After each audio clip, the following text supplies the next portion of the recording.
There's not a single person on this planet who haven't heard of Starbucks, world's biggest coffee house company. But did you know that the former CEO of Starbucks, Howard Schultz, was born and raised in poverty, barely making ends meet? And when things got really tough, he even had to sell his blood a couple of times. This is the success story of Howard Schultz, how he went from living in poverty and struggling for money to survive to transforming Starbucks into a $100 billion company. And he was just a young boy who never stopped dreaming. And here is why you shouldn't stop too. He was born in a very poor family. He spent his childhood living in a small one-bedroom apartment from a public housing project. His father was an army vet and a truck driver and spent most of his life working low-paid jobs. When Howard was only 7 years old,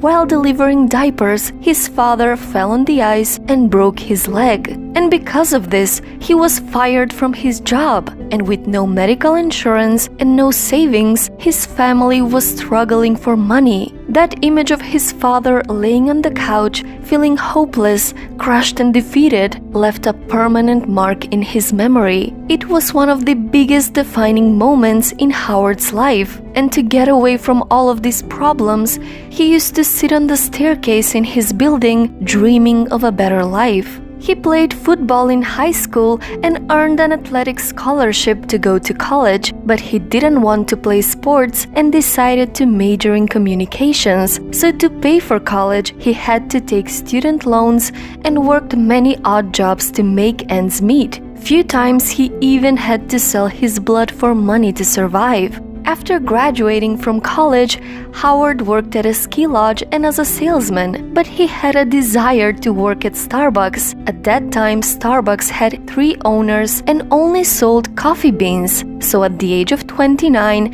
after a full year of convincing the owners to hire him, he finally got a job at Starbucks. While on a business trip to Italy, he walked into an Italian coffee shop and he was fascinated by his experience while drinking coffee. He was amazed by the fact that the owners of the coffee shops actually knew their customers and they even called them by their names while serving them coffee. Excited, he traveled back to the US trying to convince the Starbucks owners to accept these incredible new ideas, but the owners rejected him. So Howard quit Starbucks and went on to create his own coffee company called Il Giornale. But he had no money to fund this company. In the course of the year I spent trying to raise money, I spoke to 242 people and 217 of them said no. Try to imagine how disheartening it can be to hear that many times why your idea is not worth investing in. It was a very humbling time. But eventually, enough people believed in his vision and decided to invest in his business. He worked extremely hard to open his first coffee shop where he could replicate the experience he had in Italy and finally implement his ideas. After a few years, Starbucks went bankrupt and Howard bought the company and became CEO of Starbucks. He rebranded his company with the Starbucks name and expanded across the United States. Today, Starbucks has more than 30,000 stores around the world and market value over $100 billion.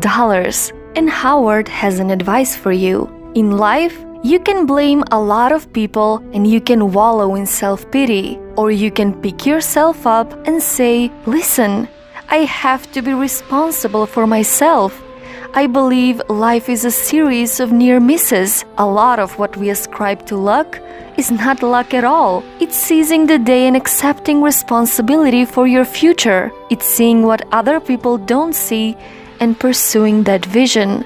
I feel so strongly that the reason I'm here is I dreamed big dreams. I dreamed the kind of dreams that other people said would not be possible. I cannot offer you any specific secret recipe for success, the perfect plan, how to reach the pinnacle of success in the business.